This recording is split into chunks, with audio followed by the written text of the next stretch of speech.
बहुत समय पहले की बात है। भैरवपुर नाम का एक घना जंगल था। कई दिनों से वहाँ लगातार तेज बारिश हो रही थी। बारिश इतनी भयानक थी कि कोई भी पक्षी अपने घोंसले से बाहर नहीं निकल पा रहा था। ना खाना ना पानी, सभी पक्षी भूखे और परेशान थे। हाय राम, घर में बिल्कुल भी अनाज नहीं बचा है, अंडे भी है और इतनी तेज बारिश, मेरा तो बाहर जाना भी मुश्किल है। एक काम करती हूँ, मीनू मौसी के पास जाती हूँ, शायद वो थोड़ा अनाज दे देगी। फिर लाडू चिड़िया मीनू मौसी के पास चली जाती है। अरे मीनू मौसी, दरवाज़ा तो खोलिए, मेरी मदद कीजिए ना, मेरा अनाज खत्म हो गया है, जल्दी खोलो, बारिश बहुत है। अरे बेटा, मैं 2 दिन से भूखी हूँ, बहुत ही बुरा हाल है मेरा। तो चले एक और कोशिश करते हैं, कबूतर के पास चलते हैं, उसके पास शायद कुछ बचा हो।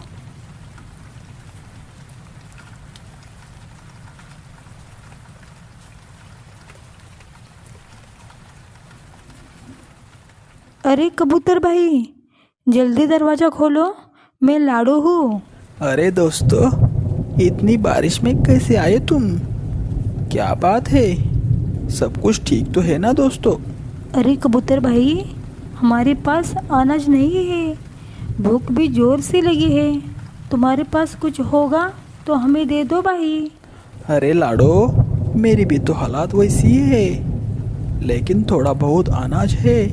इतना तो इतना तो है कि आज हम तीनों मिलकर खा सकते हैं आराम से। फिर वो सभी कबूतर के घर में अनाज खा लेते हैं।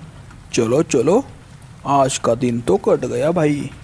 लेकिन ये सोचो, अगर बारिश ऐसे ही चलती रही तो जब अंडों से बच्चे निकलेंगे तब हम उन्हें क्या खिलाएंगे? अरे दोस्तों, घबराओ मत, मुझे एक जगह पता है जहाँ अनाज मिल सकता है। हम सब कल सुबह वहाँ चलेंगे। लेकिन लेकिन हमारे अंडों का क्या? कोई शिकारी आया तो? आप चिंता मत कीजिए मौसी, आप घर पर रहिए और अंडों का ध्यान रखिए, हम अनाज लेकर जल्दी लौटेंगे। यह सारी बातें घोंसले के बाहर बैठकर कालू कौवा सुन रहा था। सभी पंछी कल घर से बाहर जाएंगे। यह तो सुनहरा मौका है कालू, अंडे चुराने का। मैं ऐसा करता हूँ, मेरे दोस्त चील के पास चला जाता हूँ और हम दोनों मिलकर योजना बनाते हैं। फिर कालू कौवा चील के पास निकल गया।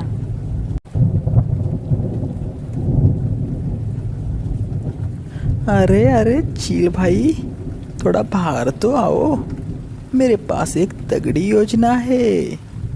अंडे चुराएंगे और पेट भर कर खाएंगे।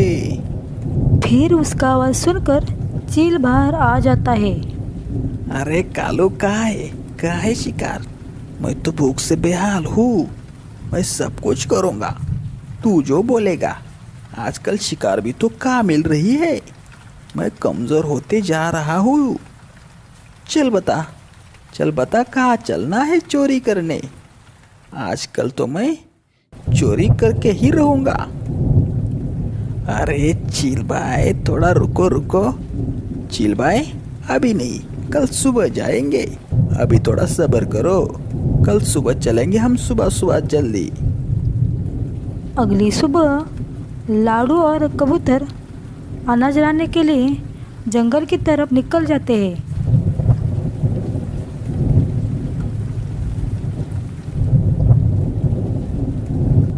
अरे कबूतर भाई, चलो ना, उस जगह चलते हैं जहाँ तुमने बताया है।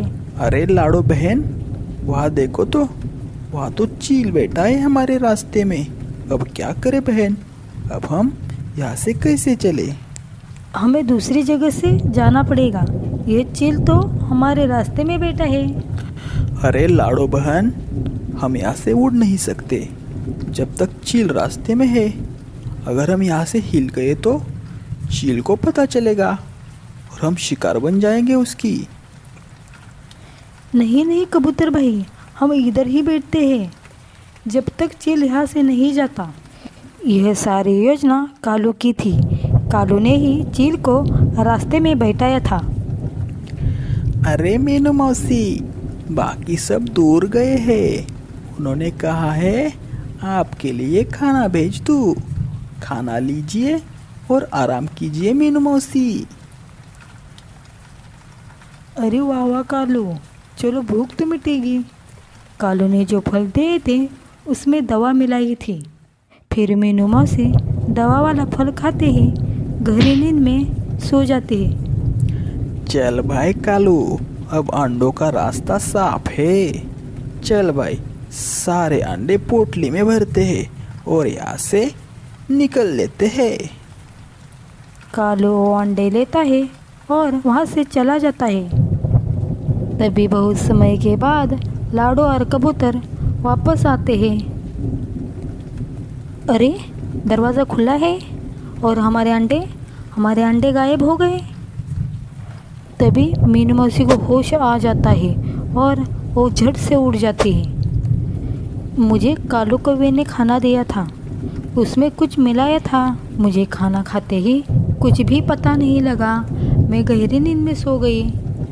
तभी लाडू बोलती है, अच्छा तो ये सारी योजना कालू की है।